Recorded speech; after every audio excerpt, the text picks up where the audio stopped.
Thank you so much, Jessica. Well, while Artemis II was all about moon joy, Artemis III will be all about Earth joy. We will be studying the route from Earth, and our Artemis III crew will be our mission scientists. Since Artemis III is a technical mission, the science we will be doing will look just a little bit different.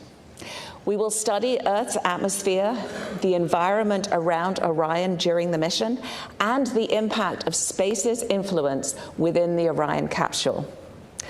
We're going to use this flight to buy down our risk for landed missions by developing our science processes, procedures, and readiness specifically for Orion to ensure the health and safety of our astronauts and spacecraft for our future Artemis missions.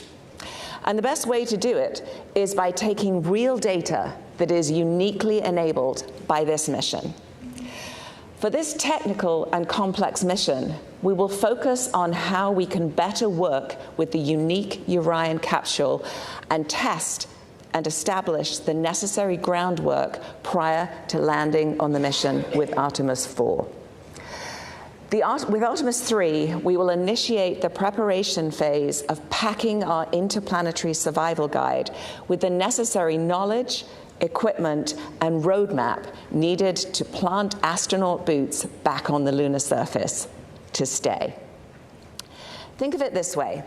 If you're going on a road trip, you need to know before you go ahead of time and prepare with a game plan, not just for your destination, but for driving through all of the states in between. Weather. Will there be bad weather? Is your car ready for the trip? What do you need to pack for maximum comfort? And most importantly, will it all actually fit into the car? Leading SMD's Artemis III science team is Dr. Barbara Cohen. Barbara's team will be gathering the necessary information now so we can be ready for Artemis IV to begin that sustained presence on the lunar surface. Now, I know you all saw the joy of the science team during Artemis II. During Artemis III, we are continuing that great work to build up our scientist corps who will support future Artemis missions. By nailing down our processes now, we will be ready to hit the lunar surface running, saving time and space on Orion, and above all, squeezing out every drop of the critical science opportunities we have before us to make future missions a success. They will be collecting unique science that cannot be done elsewhere. Now, one way we'll be doing this is we'll be doing an observation campaign of the dynamic phenomena on the Earth, on our sun, and around the environment in space from Orion by using the processes that we developed for Artemis II. Having the Artemis III crew observe the Earth will be another great exercise for our teams to help guide the observations in a similar way on the Moon. These methods were adapted from the crew Earth observations proven already aboard the International Space Station. We will be focused particularly on understanding our Earth's atmosphere and the space environment in and around Orion through their observations. By observing Earth's atmosphere and how space weather impacts it, we can better understand how to protect the critical space-based technology there and all of that we rely on, as well as our future astronaut crews traveling through that region. To better predict how the sun will impact our atmosphere and also Orion, we have to not only look at our closest star, but we also have to look back at the Earth's atmosphere itself. Although the astronauts are not leaving the protective jacket of Earth's magnetosphere during this mission, future Artemis crews traveling to and exploring on the Moon and Mars will operate well outside Earth's magnetosphere and will be exposed to the harshest elements of deep space, including radiation.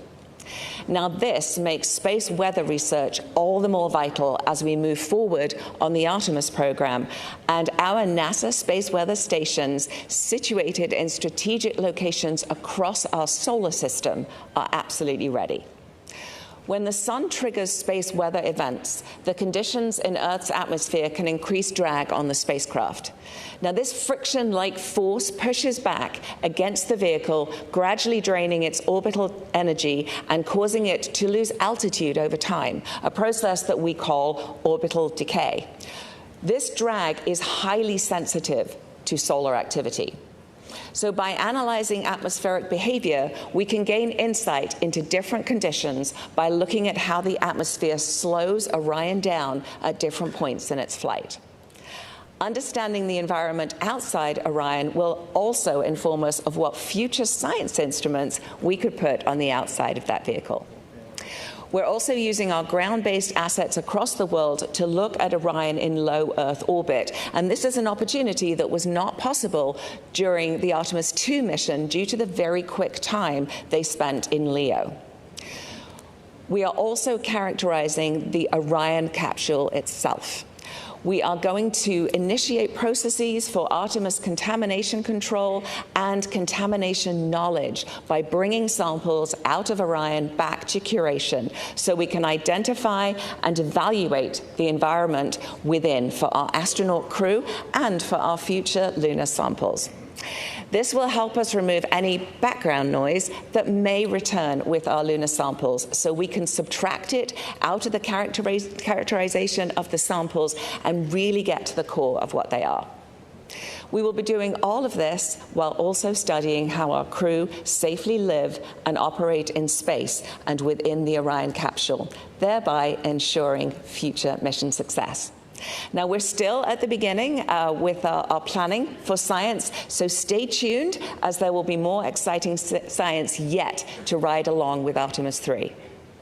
I am extremely excited for NASA to build upon the success of Artemis II and then Artemis III and to explore more of the moon, to build that sustained presence and to build our moon base to prepare for the next giant leap, human exploration of Mars. All while we lead the world doing paradigm-shifting science. At NASA, science enables exploration, and exploration enables science. And NASA Science is honored to take our part in the Artemis generation. And with that, I am delighted to hand it back to Administrator Isaacman.